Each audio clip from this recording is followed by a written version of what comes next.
Slick back. No, no, slick back. That's what I said. Slick back. No, nigga, I'm a pimp named Slick back. Pimp named Slick back. Pimp named, pimp named, pimp named Slick back. Nigga, are you deaf? I'm a pimp named Slick.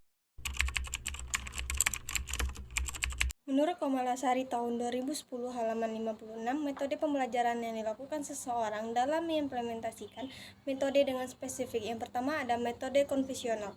Metode pengajaran dengan cara menyampaikan informasi secara lisan kepada siswa.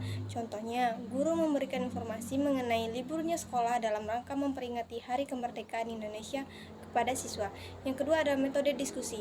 Metode ini dilakukan dengan membuat kelompok pada siswa untuk memberikan pemahaman serta menyelesaikan permasalahan secara bersama. Contoh, guru memberikan tugas kelompok agar siswa dapat memecahkan permasalahan dengan berpikir lebih kritis. Yang ketiga ada metode latihan keterampilan yang bertujuan untuk melatih keterampilan siswa dengan membuat atau merancang sesuatu. Contohnya agar siswa dapat mengembangkan kreativitas melalui pembuatan proses barang bekas menjadi barang yang lebih berguna. Mode pembelajaran menurut Cobain Fogarty tahun 1991, yang pertama model fragmented atau penggalan, pemaduan yang terbatas pada satu pembelajaran saja, misalnya mata pembelajaran bahasa Indonesia. Materi pembelajaran menyimak, berbicara, dan menulis dapat dipadukan dalam materi pembelajaran keterampilan berbahasa. Yang kedua ada model bagian atau shared, pemaduan pembelajaran akibat adanya konsep pada dua mata pelajaran atau lebih, contohnya pembelajaran tentang kewarganegaraan dalam PPKN dapat berupa pembelajaran tata negara dan lainnya. Yang ketiga ada model sarang atau astet, pemaduan berbagai bentuk penguasaan konsep keterampilan melalui sebuah pembelajaran. Contoh pada 1 jam guru memfokuskan kegiatan pembelajaran pada pemahaman tata bentuk kata, makna kata, dan saran. Dua sistem sosial pada proses pembelajaran dapat didefinisikan proses pertukaran, pecahan, dan fungsi dari semua komponen pembelajaran. Misalnya, peran guru dalam menentukan model pembelajaran problem solving sebagai salah satu langkah untuk mencapai tujuan pembelajaran, sehingga prosesnya terbangun hubungan interaktif antara guru dan peserta didik. Pertama, peran guru dalam model pembelajaran yaitu ada motivator. Guru sebagai motivator dalam meningkatkan semangat dan pengembangan kegiatan belajar siswa. 2. Pengarah atau direktur. Guru harus dapat membimbing dan mengarahkan kegiatan belajar siswa sesuai dengan tujuan. Yang ketiga ada fasilitator. Guru memberikan fasilitas atau kemudahan dalam proses belajar. Yang keempat ada evaluator. Guru menilai prestasi anak didik dalam bidang akademis maupun tingkah laku. Pengertian kontekstual merupakan proses pembelajaran yang holistik bertujuan membantu siswa untuk memahami materi agar dapat mengaitkan dengan konteks kehidupan sehari-hari. Sifatnya yang pertama adalah modeling.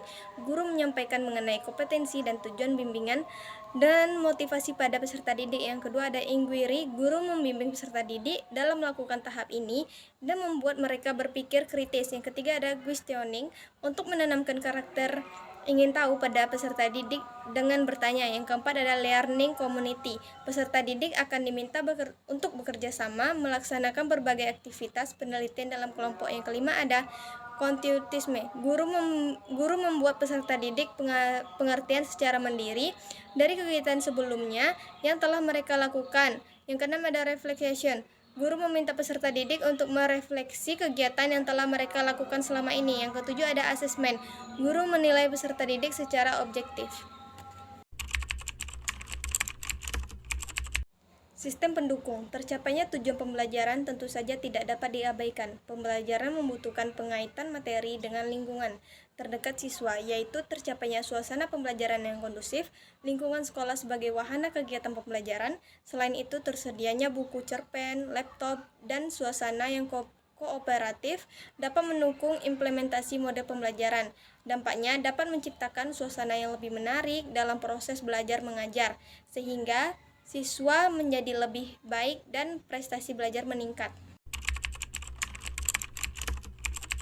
Dampaknya dapat menciptakan suasana yang lebih menarik dalam proses belajar mengajar sehingga siswa menjadi lebih baik dan prestasi belajar meningkat.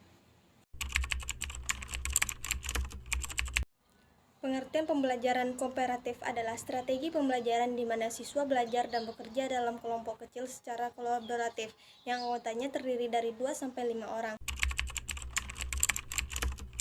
Sintaknya adalah pertama, sintak menyampaikan tujuan dan motivasi siswa. Guru menyampaikan semua tujuan pembelajaran yang ingin dicapai pada pembelajaran dan motivasi siswa belajar. Yang kedua, menyajikan informasi. Guru menyajikan informasi kepada siswa dengan jalan demonstrasi atau lewat bahan bacaan. Yang ketiga, ada menganalisiskan siswa ke dalam kelompok belajar. Yang keempat, membimbing kelompok belajar bekerja sama. Yang kelima, evaluasi. Guru mengevaluasi hasil belajar tentang materi yang telah dipelajari masing-masing kelompok, mempresentasikan hasil kerja. Yang keenam, ada memberikan penghargaan. Sistem pendukung berupa perangkat pembelajaran dan perlengkapan lainnya, baik untuk guru maupun untuk siswa dalam proses pembelajaran yang dilaksanakan. Dampak pembelajaran kooperatif membutuhkan pendekatan evaluasi dan penilaian atau pencapaian dalam pembelajaran yang berbeda.